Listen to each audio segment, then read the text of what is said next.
There are certain fundamental marketing terms and concepts you should feel familiar with, especially so you might be confident in marketing meetings and job interviews. So let's review some of them now, starting with the marketing mix, also called the 4 P's of marketing, is popularized by Jerome McCarthy in 1960. And the first P is product, which stands for the goods and services you offer, whether it's bottled water or car insurance or even education. And this P includes a product's design and development, as well as its branding and packaging.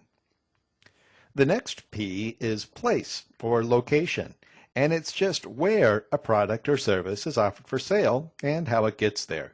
And this is how the product gets moved from the producer to the consumer. Thanks to interactive media, place is now actually everywhere. You can order pizzas and plane tickets, books, music, even college courses from wherever you are on the planet. And price determines at what charge a product or service is offered for sale to the customer. This establishes the level of a company's profit as it sells the product.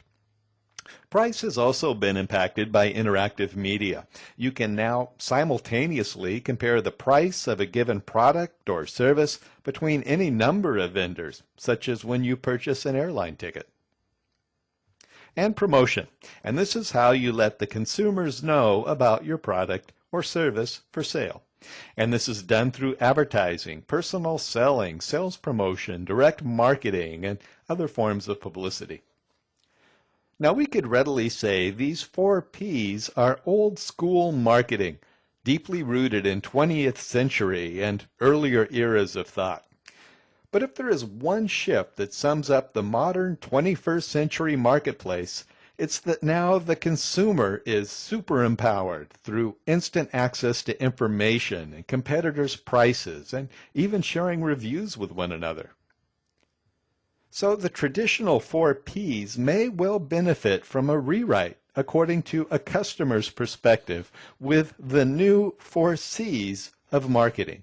And all we're going to do is take the old P principle and transfigure it to a consumer vantage point.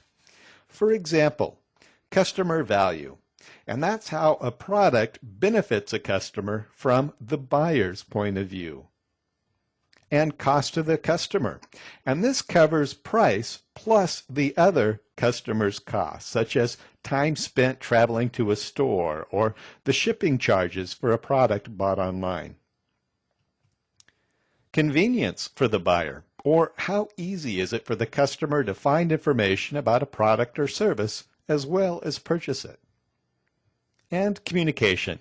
And this is now a two-way dialogue or conversations with multiple people as a customer makes a purchasing decision. And positioning and targeting. These are 2 of the most important aspects of marketing, so much so that they weave throughout all the other P's and the C's. And positioning is simply your differentiation from competitors, or how different are you from everybody else, as well as your value proposition, or just what value do you have to offer, and product dimensions. And that means just what all does your product do. And some sample positions may be, are you the newest or the best, the most convenient, the cheapest, the best value, the coolest, the most prestigious, or do you offer the most features?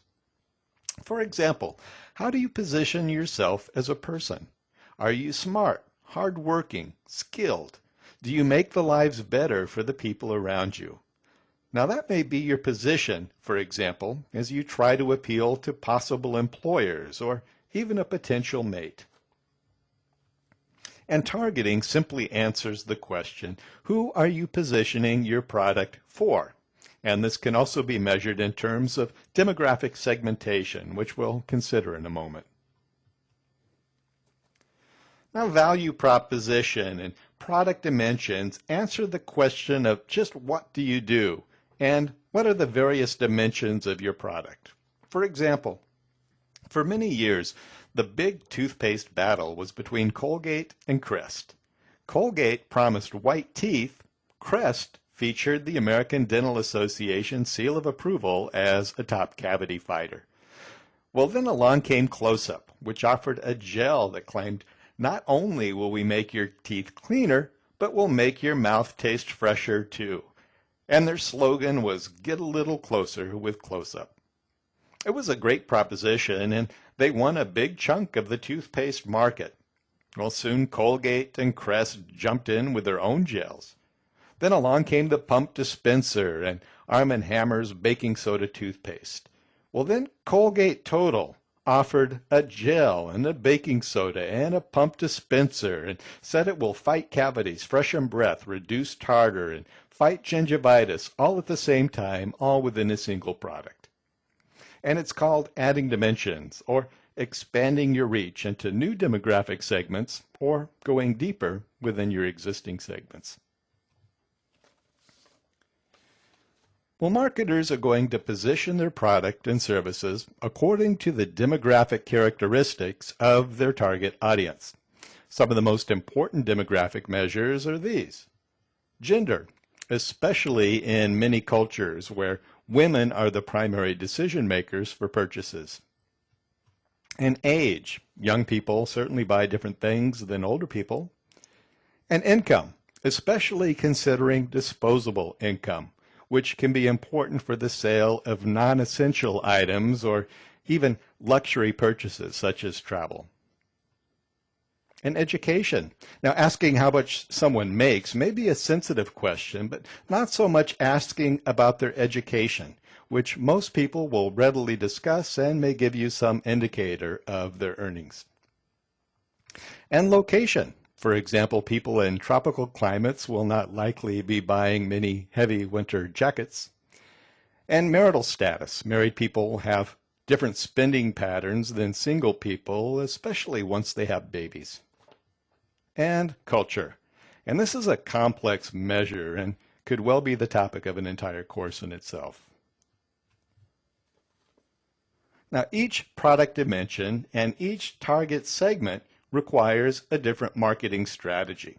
For example, in the 1990s, Coca-Cola came up with 35 different attributes or dimensions for its soft drink flagship product as part of an Always Coca-Cola campaign aimed at different market segments. And some of these product dimensions were, it's refreshing, it's sociable, trendy, reliable, cool, smart, it understands me. It has a bite and a distinctive taste. It's modern, it's funny, emotional, simple, large, friendly, consistent, and everywhere, always within reach, and so on, appealing to different target segments. And they developed ads for each of those dimensions, 35 in all, and ran them simultaneously. And it worked, increasing sales of Coca-Cola soft drink by 50% in just 5 years. Now, Philip Kotler, who's the dean of marketing textbooks, says that if you nail positioning and targeting, all the rest of your marketing campaign will fall into place.